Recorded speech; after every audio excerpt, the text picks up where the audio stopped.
वजीर आला पंजाब मरियम नवाज के बेटे जुनैद सफदर एक बार फिर खबरों में इन हैं। पहली शादी के बाद मुसलसल अखबारात और टीवी चैनल्स पर छाए रहने वाले जुनैद सफदर तलाक के बाद गोशानशीन हो गए थे। ताहम अब इतलात सामने आ रही हैं कि वजीर आला पंजाब मरियम नवाज शरीफ के साहबजादे जुनैद सफदर का रिश्ता लाहौर में साबिक वजीर आजम नवाज शरीफ के करीबी रिश्तेदार की पोती से तय पा गया है। ये न्यूज से वाबस्ता सीनियर सहाफी मुर्तजा अली शाह के मुताबिक शरीफ खानदान के 3 जराये ने तस्दीक की है कि जुनैद सफदर का रिश्ता जावेद शफी की पोती से तय पा गया है। जावेद शफी नवाज शरीफ के चचाजाद भाई और करीबी साथी हैं, जो मियां तारिक शफी के बेटों और शरीफ खानदान के दीगर अफराद के साथ इत्तफाक ग्रुप इंडस्ट्रीज चला रहे हैं।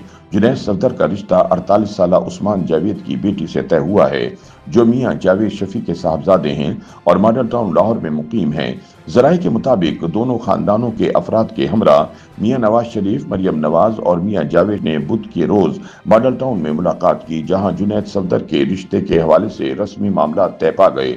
खानदानी जराये के मुताबिक जुनैद सफदर का उस्मान जावेद की बेटी से रिश्ता तय हो गया है और इंशाअल्लाह जल्द मंगनी होगी। निकाह और मंगनी की तकरीब के लिए दोनों खानदान बाहमी मुशावरत से तारीख का तयन करेंगे। ख्याल रहे कि ये मरियम नवाज के इकलौते बेटे जुनैद सफदर की दूसरी शादी होगी। इससे कबल जुनैद सफदर दिसंबर 2021 में कौमी एहतसाब ब्यूरो यानी नैब के साबिक चेयरमैन सैफुर रहमान खान की साहबजादी आयशा सैफ खान से रिश्ते अज़दवाज में बंधे थे। दोनों की शादी की तकरीबात मुतअद्दिद दिन तक चलती रही थीं, जिनमें मरियम नवाज समेत खानदान के दीगर अफराद को भी इंतहाई खुशी से देखा गया था।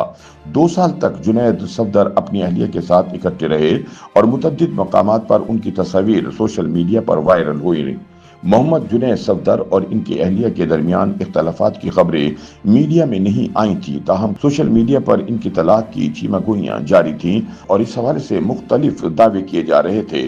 ताहम जुनैद सफदर ने 12 अक्टूबर को चीमागोइयों को खत्म करते हुए अपनी इंस्टाग्राम स्टोरी में तलाक की तस्दीक की। मरियम नवाज के साहबजादे ने मुख्तसर इंस्टाग्राम स्टोरी में लिखा कि इनकी शादी तलाक पर खत्म होने की खबरें सच्ची हैं।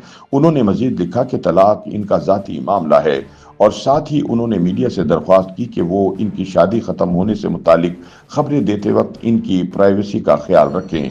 मोहम्मद जुनैद सफदर ने उम्मीद का इजहार करते हुए लिखा कि इन्हें तवक्को है कि तलाक का फैसला इनके लिए और इनके साबिका अहलिया के लिए बाइस सुकून और खुशी का सबब बनेगा। उन्होंने वाज़ेह किया कि वो मज़कूरा मामले पर मजीद कोई बात नहीं करना चाहते और साथ ही उन्होंने साबिका अहलिया की खैरियत और बेहतरी की दुआ भी की। वाज़ेह रहे कि जुनैद सफदर की शादी मियां खानदान में चंद साल बाद होने वाली खुशी की बड़ी तकरीब थी। इससे कबल मरियम नवाज की साहबजादी महरुन्निसा सफदर की शादी 2015 में हुई थी। जुनैद सफदर और आयशा सैफ खान का निकाह अगस्त 2021 में लंदन में हुआ था, जिसमें मरियम नवाज शरीक नहीं हो सकी थी। ताहम इनकी शादी की तकरीबात दिसंबर में इस्लामाबाद में हुई थी। जुनैद सफदर का खानदान 14 दिसंबर को बारात लेकर आयशा सैफ खान के घर पहुंचा था। जुनैद सफदर की बारात ले जाने की वीडियोस और तस्वीर सोशल मीडिया पर खूब वायरल हुई थी, जिनमें मरियम नवाज को बहुत सराहा गया था। दोनों की शादी की मरकजी तकरीबात में शहबाज शरीफ समेत पाकिस्तान मुस्लिम लीग नून के अहम रहनुमा भी शरीक हुए थे।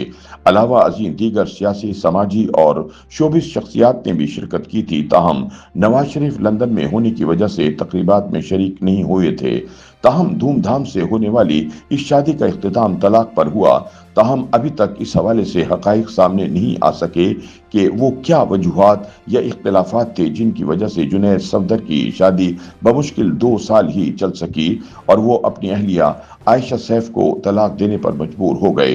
ताहम अब एक बार फिर मरियम नवाज ने अपने बेटे का घर बसाने का फैसला कर लिया है। YouTube पर गूगली न्यूज देखने के लिए youtube.com की सर्च बार में गूगली न्यूज टीवी टाइप करें। गूगली न्यूज के पेज पर सुर्ख रंग के सब्सक्रिप्शन वाले बटन पर क्लिक करना ना भूलिए। YouTube पेज पर अपलोड होने वाली वीडियोस से बाखबर रहने के लिए बेल आइकन पर क्लिक कीजिए। आपको हर नई वीडियो के बारे में नोटिफिकेशन मौसूल हो जाएगा।